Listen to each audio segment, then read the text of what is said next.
Okay guys, I'm continuing the Clown-a-thon with All Hallows Eve, which I went in blind because I didn't see the trailer. I just went based on the cover art and I didn't even know that it was an anthology. In an effort to try to get these videos out faster, I am going to be looking at notes on my phone, so hopefully no one minds that. I won't have to edit so much and I can get these videos out faster. Okay, so with this one, the wraparound story starts with a babysitter who's watching two children on Halloween, very similar to a lot of other movies that we've seen, namely Halloween. Little Timmy gets a VHS cassette tape in his trick-or-treat bag and they decide to watch it. Side note, little Timmy is a jerk and I don't know whether he's meant to be a jerk, but his character seemed like a jerk. I wouldn't like that little kid at all. Another side note, the babysitter said, oh, well, in a minute we'll go carve the pumpkin, and I'm thinking, you're carving a pumpkin on Halloween? I don't know whether it's a New England thing, but I always thought that you were supposed to have your pumpkin carved at least minimum a week ahead of Halloween, sometimes 2 weeks. You didn't want to go too far above that because if you try to do it a month, your pumpkin might be rotten by the time Halloween comes.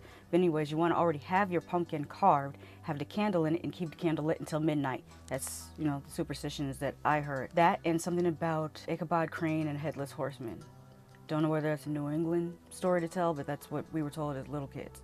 Third side note, the babysitter kind of looks like Kelly Clarkson. The first story, I think it's called The Ninth Circle. I looked up the segment titles after the movie because I don't recall them actually showing a segment title when it went into them. So I have to kind of look at the title and look at what happened in the segment and kind of match them. So that's why I'm saying I think it's called Ninth Circle because that's what it looked like it was. This one starts out with a girl in a train station and she sees a creepy clown who acts really annoying and starts doing some things that in my world would have got shit knocked out of him.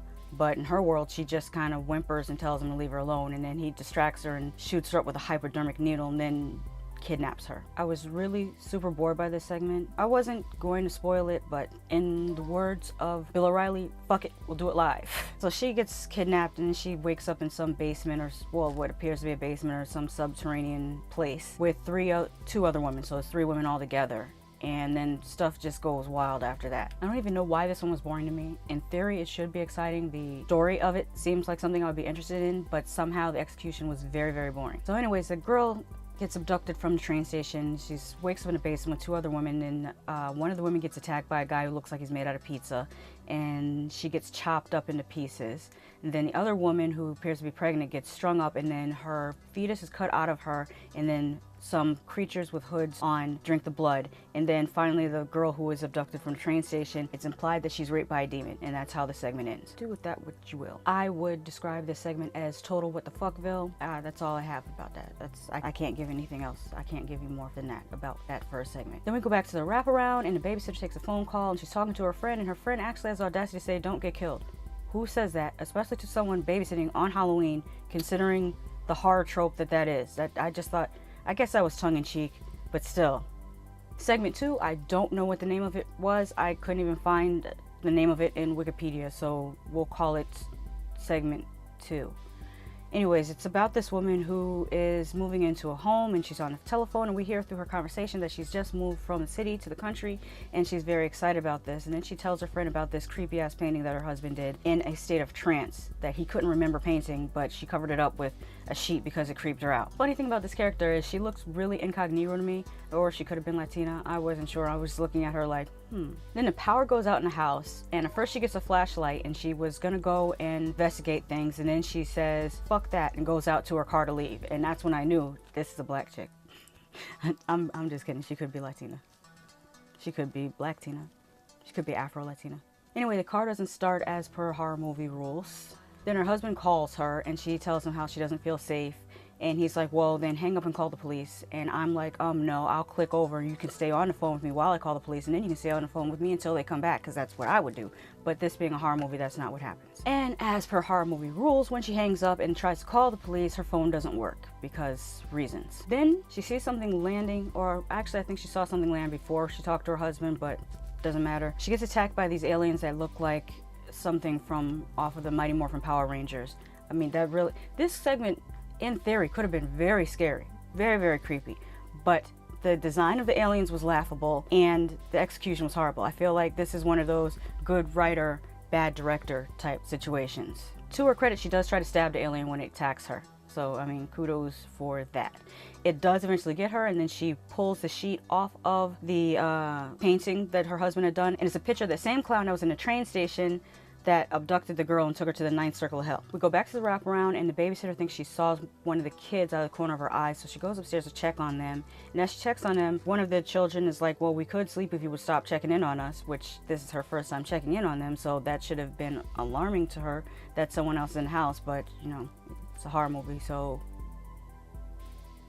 On to the third segment, which is called Terrifier, which I think I read that this director actually did this as a short film years before and just incorporated it into this movie. Oddly, it being done earlier, it actually came out better than this movie. I feel like it stands out amongst the three stories. It stars this model-looking girl who is actually a costume designer. Her character's a costume designer, and she stops to get gas, and she's terrorized by a clown, and that's literally the whole basis of the story.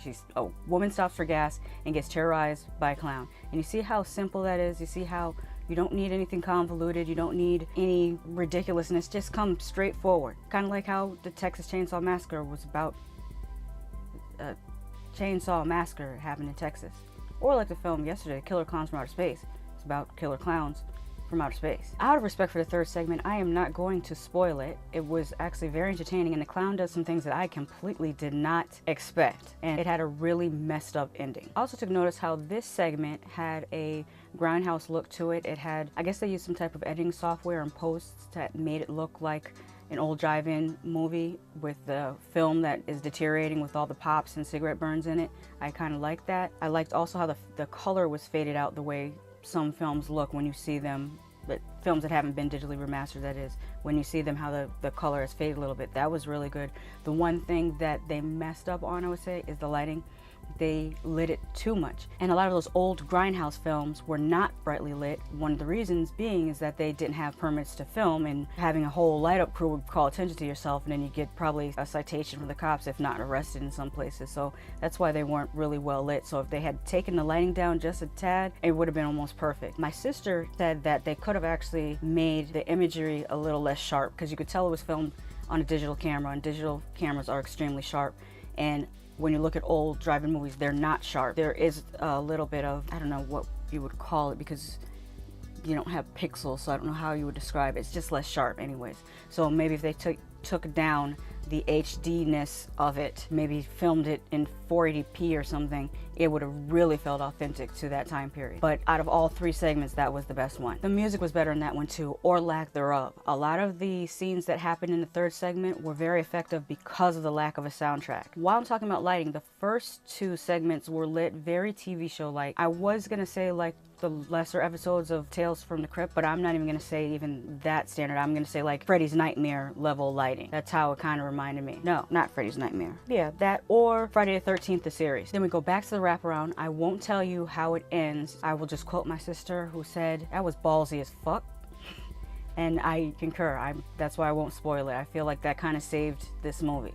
Because if I was going just based on the first two segments, I would have been like, it's kind of meh.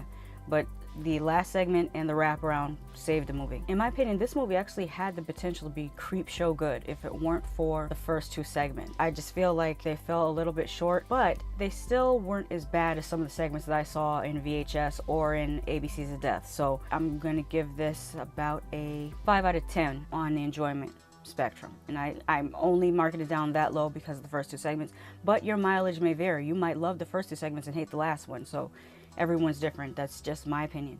I'm gonna go check out All Hallows Eve 2, also going in it blind, no trailer, and I will tell you what I think.